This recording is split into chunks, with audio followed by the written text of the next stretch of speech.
Halo, selamat malam semuanya. Materi hari ini kita akan membahas tentang OP, khususnya di bagian ini ya. Pertemuan 5 itu harusnya kita akan belajar tentang encapsulation. Sama beberapa hal yang di sini ya, yang sudah ada di sini. Nah, di sini kita coba mulai aja ya. Di sini kita punya method, ada constructor, class to object, access modifier, static, sama class relationship ya. Nah, ini coba kita mulai aja. Nah, di sini saya buat project baru dulu. Di sini saya kasih aja OOP pertemuan 5. Di sini saya buat kelas baru juga, saya kasih main. Kemudian di sini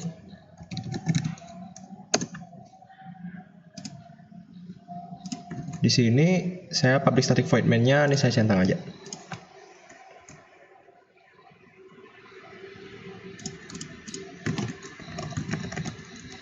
Nah, di sini kita coba bahasnya mulai dari apa saja sih yang di sini, yang ini aja dulu ya. Kita mulainya dari constructor dulu aja. Nah, di sini kalau misalnya teman-teman lihat komennya aja, di sini kita sudah kelihatan di sini adalah sebuah constructor. Constructor itu sebenarnya apa sih? Constructor itu adalah sesuatu yang dipanggil saat kelasnya dibuat pertama kali, saat kita instantiate sebuah kelasnya. Contohnya, di sini kan biasanya kalau kita mau panggil kode di sini kita ketikkan di sini. Misalnya di sini saya sysout. Di sini hello world. Kemudian kita akan secara sadar langsung ketik aja di sini new main gitu ya. Yang diajarin di lab kurang lebih kayak gitu. Nah, di sini itu sebenarnya kita itu memanggil konstruktornya. Di sini kalau misalnya saya jalanin, nah di sini muncul hello world-nya. Dia itu bakal panggil dari sini. Gitu. Kemudian di sini kalau misalnya saya bikin main m sama dengan new main, itu juga sama aja. Jadi saat kita nge-new sebuah kelas, yaitu bakal langsung memanggil konstruktornya. Kurang lebih seperti itu. Nah, ini saya hapus saja karena kita agak perlu tampung mainnya ya. Oke, lanjut. Kita di sini coba kita cek konstruktor udah. Jadi konstruktor ini bisa hanya satu aja, yang konstruktornya tanpa parameter, tapi kita bisa tambahin parameter juga. Nanti bakal saya tunjukin gimana caranya. Oke, kita lanjut ke method aja dan access modifier ya. Nah, access modifier itu sebenarnya ada 4. Di sini ada private, ada protected, ada public, dan ada none. None itu berarti kosong. Ya, kalau misalnya private ini hanya bisa diakses oleh kelasnya sendiri, objek itu sendiri. Kalau protected ini bisa diakses oleh yang package sama sendiri, dan yang yang di inherit nanti bakal dijelaskan di beberapa pertemuan berikutnya. Kemudian untuk public ini bisa diakses semua. Oh ya, di sini jangan lupa di sini package berbeda juga bisa. Nah, yang non ini hanya package yang sama aja. Sama kelas objeknya sendiri. Oke. Jadi ini perbedaannya untuk access modifier ini ya. Jadi teman-teman bisa cari di internet aja. Di sini private, protected, public sama none ya. Ini bisa teman-teman cek. Nah, sebenarnya buat apa sih ini access modifier? Itu hanya kesannya untuk kalau misalnya kita punya sebuah variabel nih pada sebuah kelas, itu hanya bisa diakses oleh kelas itu sendiri. Si usernya nggak boleh tahu misalnya. Nah, itu juga bisa kita buatnya pakai private. Ada access modifier yang bisa kita pakai. Nah, di sini kalau misalnya kita lihat, di sini kita juga menggunakan modifiernya. Di sini ada public, di sini ada juga public ya. Nah, kalau misalnya kita pakai di sini pun itu gak bakal terlalu kelihatan. Kenapa? Karena biasanya access modifier itu dipakainya itu pas kita sudah pakai kelas lain. Jadi saya jelasin dulu aja. Nanti bakal saya jelaskan pas kita sudah bikin kelas yang baru. Oke. Kemudian di sini ada method. Method ini biasanya kita buatnya public misalnya void print. Di sini saya sysout atau SOUT biar lebih pendek. Misalnya di sini testing. Nah, misalnya di sini setelah saya mau manggilnya itu ini yang namanya method ya. Bedanya ini kita jelasin dulu. Method. Kenapa kita panggilnya method? Karena di OOP itu biasanya penggunaan dia itu gak ada namanya function, ada method. Jadi di OOP itu biasanya disebutnya dengan method. Karena dia tidak prosedural ya. Ini teman-teman bisa cari lebih lanjut tentang kenapa dia panggil method. Di sini juga ada yang namanya hoisting juga. Hoisting. Jadi contohnya kalau misalnya di sini saya pindahin ke bawah, nah di sini dia tetap bisa dipanggil. Misalnya saya panggil di sini testing. Print. Nah, ini juga bisa. Cuman di sini kita juga ada bahas tentang static variable sama static method ya. Nah, di sini kalau misalnya kita lihat, di sini kita punya static method, satu yang namanya public static void main. Nah, kalau misalnya di sini saya panggil print ya, saya panggil print. Nah, di sini dia bakal error ya. Kenapa? Karena printnya gak static. Nah, di sini cannot make static reference to non-static method print. Jadi kita harus buat printnya ini static juga, baru bisa dipanggil. Nah, static itu sebenarnya apa sih? Nah, ini kita coba bahasnya dengan langsung buat kelas baru aja. Di sini saya hapus dulu, kemudian yang print ini saya hapus, saya biarin aja deh. Di sini saya buat kelas baru aja. Di sini saya buat kelasnya misalnya pet. Nah, misalnya di sini saya buatnya static integer leg sama dengan 0. Misalnya saya bikin legnya 0 dulu aja. Nah, static itu adalah modifier yang kita letakkan pada sebuah variabel atau sebuah function yang bisa membuat si variabel atau si method bisa diakses tanpa kita harus nge-instantiate si petnya. Ini contohnya ya. Misalnya di sini saya buatnya private boolean misalnya is alive. Misalnya kita cek petnya alive atau enggak. Misalnya di sini saya bikin kayak gini aja. Kalau misalnya kita buat si petnya, kita set is alive-nya sama dengan true. Misalnya kayak gitulah ya. Nah, anggap aja seperti itu. Nah, kalau misalnya kita mau mengakses si is alive, kita kan pertama-tama yang harus kita lakukan itu adalah membuat si objeknya. Nah, di sini saya jelasin dulu perbedaan kelas sama objek. Nah, kelas itu dia hanya sekedar blueprint aja. Dia hanya sekedar kayak gini aja, blueprint. Jadi si kelasnya hanya blueprint aja, dia ini isinya ada apa aja, metodenya ada apa aja, terus dia ngapain aja. Itu semuanya adalah kelas. Nah, objek itu adalah sesuatu yang kita instantiate dari si kelasnya. Contohnya, saya pet p sama dengan new pet. Nah, jadi si p ini adalah sebuah objek dari si kelas pet. Gitu ya. Nah, perbedaannya apa? Kalau misalnya kelas itu dia nggak bakal makan memori. Tapi kalau misalnya kita new pet, di sini kita berobjek dari si pet, itu baru makan memorinya. Gitu. Kemudian kelas itu hanya perlu satu kali aja dibikinnya. Kalau misalnya objek, itu bisa kita buat lebih dari satu kali. Nah, sekarang kalau misalnya kita buat objek dari si pet, berarti pet ini bakal punya si leg sama si is alive ya. Nah, tapi kalau misalnya kita di sini saya bikinnya is alive. Nah, ini kan karena saya buatnya pakai private, jadi dia nggak bisa diakses di tempat lainnya. Nah, di sini kita ganti aja misalnya protected misalnya. Nah, di sini p.isAlive sama dengan true. Terus saya bisa ganti juga jadi false misalnya. Misalnya petnya mati tiba-tiba gitu kan. Kita bisa sysout si p.isAlive. Nah, ini saya jalanin. Nah, di sini false ya, dia keluarannya false. Nah, tetapi coba misalnya sini saya tidak buat apa-apa dari sini, tapi bisa saya sysout pet.leg. Nah, sini 0. Nah, dia itu bisa mengakses si statiknya nih. Statiknya ini diakses duluan. Tanpa kita nge-instantiate si petnya. Kita nggak buat objek dari si pet. Jadi misalnya kita pet.leg sama dengan misalnya 100 deh, saya buat 100. Nah, di sini saya set dia jadi 100, kemudian saya jalanin petnya. Nah, sekarang kakinya ada 100 gitu. Nah, jadi kalau misalnya pertanyaannya apakah si constructor yang dipanggil duluan atau static yang dipanggil duluan? Jawabannya adalah static ya. Static itu dipanggil duluan karena tanpa menginstantiate si pet, kita tidak buat objek dari si pet. Dia itu sudah dibuat duluan. Jadi leg ini sudah dibuat duluan. Kalau misalnya constructor bakal dipanggil saat dia dibuat objeknya. Jadi saat kita pet p sama dengan new pet, nah konstruktornya ini baru dipanggil. Nah, kalau misalnya kita nggak new, ya udah dia nggak bakal dipanggil juga. p.isAlive-nya ada, tapi pas kita set dia jadi true misalnya. Nah, di sini dia bakal bilang local variable p may not have been initialized. Jadi harus kita inisialisasi dulu. Kalau misalnya kita kasih null pun, dia bakal error karena kita nggak instansinya dari objeknya. Oke ya, kurang lebih seperti itu. Nah, jadi di sini kita bakal bahas tentang encapsulation. Encapsulation itu sebenarnya apa sih? Encapsulation itu gunanya menggunakan access modifier, kita itu membatasi apa yang diketahui oleh si user.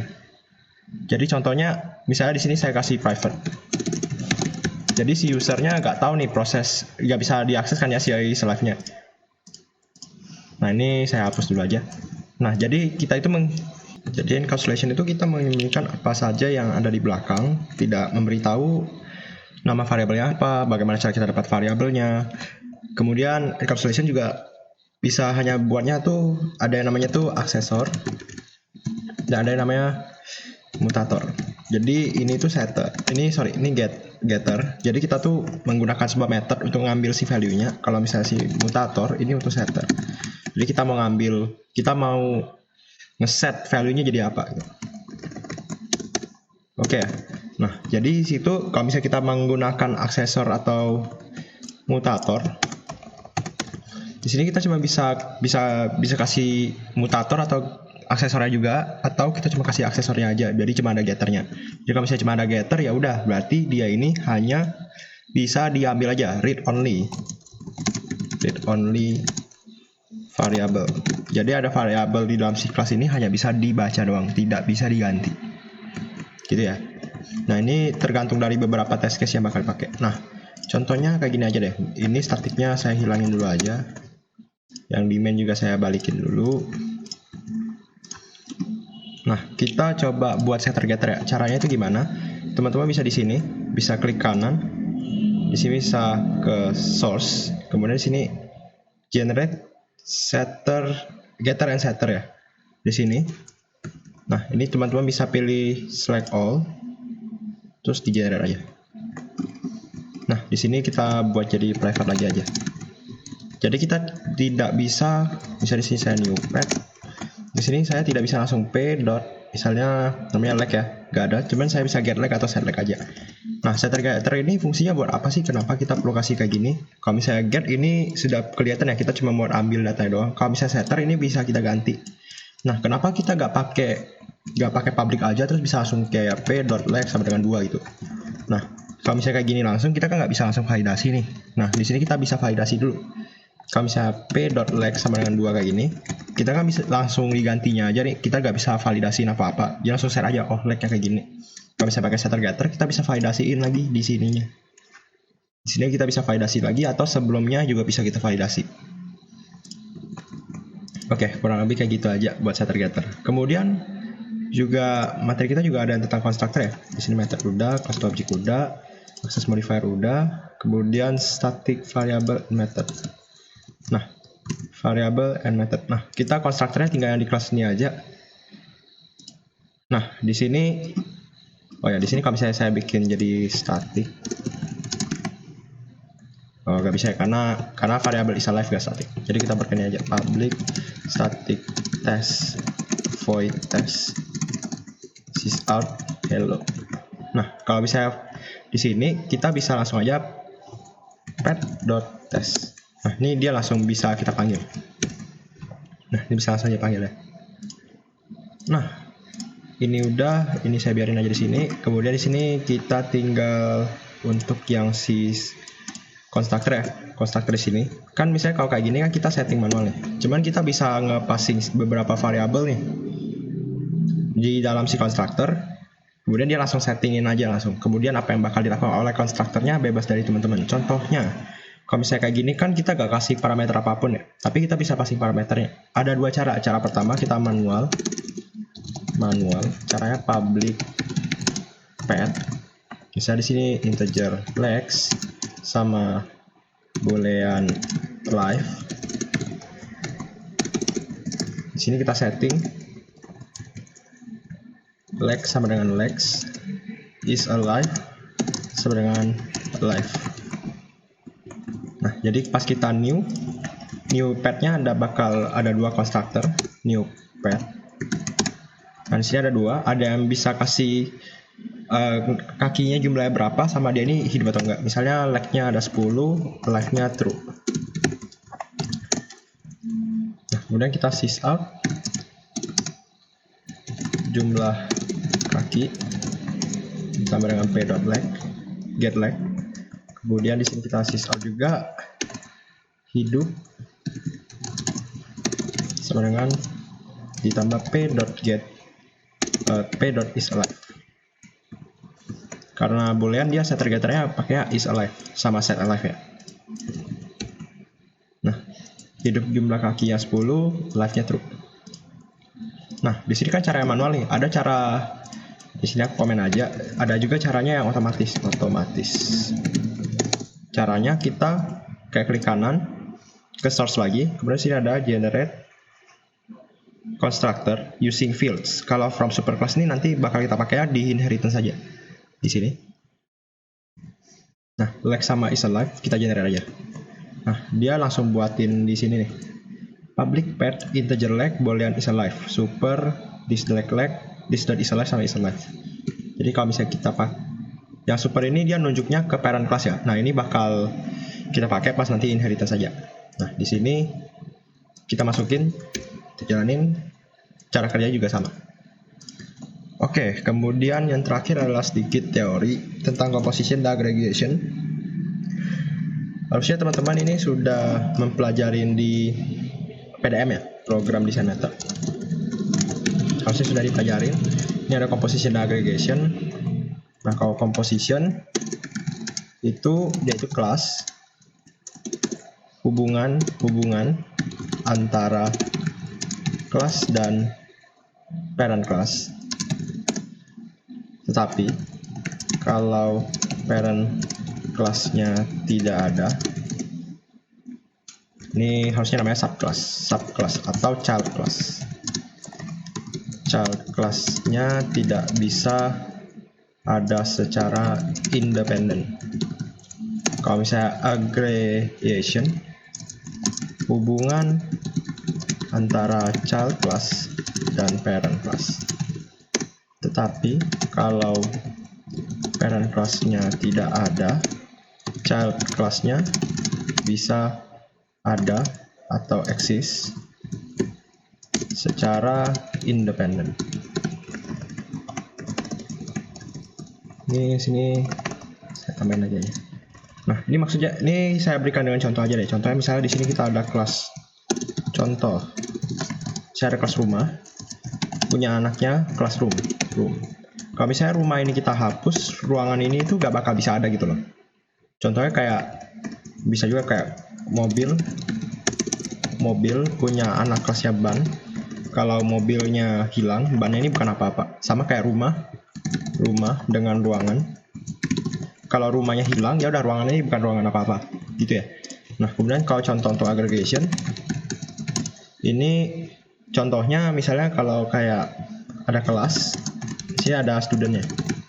Kalau misalnya kelasnya gak ada, ya udah studentnya gak masalah. Dia bisa ada atau eksis secara independen, biarin aja. Dia peduli amat gitu. Nah, kemudian kenapa sih kita perlu pelajarin yang kayak gini? Kita contoh, khususnya ini agak lebih kelihatan sedikit bergunanya tuh di bagian composition. Composition. Ini kita pakai jika ada method yang dibutuhkan. Bukan method aja sih, method dan variabel yang dibutuhkan oleh kedua-duanya. Jadi kalau misalnya si rumah dan si ruangan ini punya method yang sama atau variabel yang sama yang mereka butuhkan, kayak contohnya ukuran nih. Rumah kan punya ukuran, ruangan juga punya ukuran. Nah, itu dua-duanya bisa pakai, jadi kita bisa mengurangi redundansi, mengurangi pembuatan variabel-variabel yang banyak itu. Contohnya, kalau misalnya rumah ini, kalau misalnya kita mau cari ukuran dari rumah sama ruangan, kita tinggal pakai method yang sama aja atau variabel yang sama. Kurang lebih kayak gitu. Kalau misalnya untuk aggregation ini hanya sekedar hubungannya aja. Kalau misalnya kegunaannya juga tidak terlalu kelihatan. Nah, kurang lebih seperti itu. Nah, untuk video encapsulation kurang lebih sampai di sini aja. Kalau misalnya ada pertanyaan bisa dicek di forum atau di kontak saya aja ya. Oke, sekian. Terima kasih.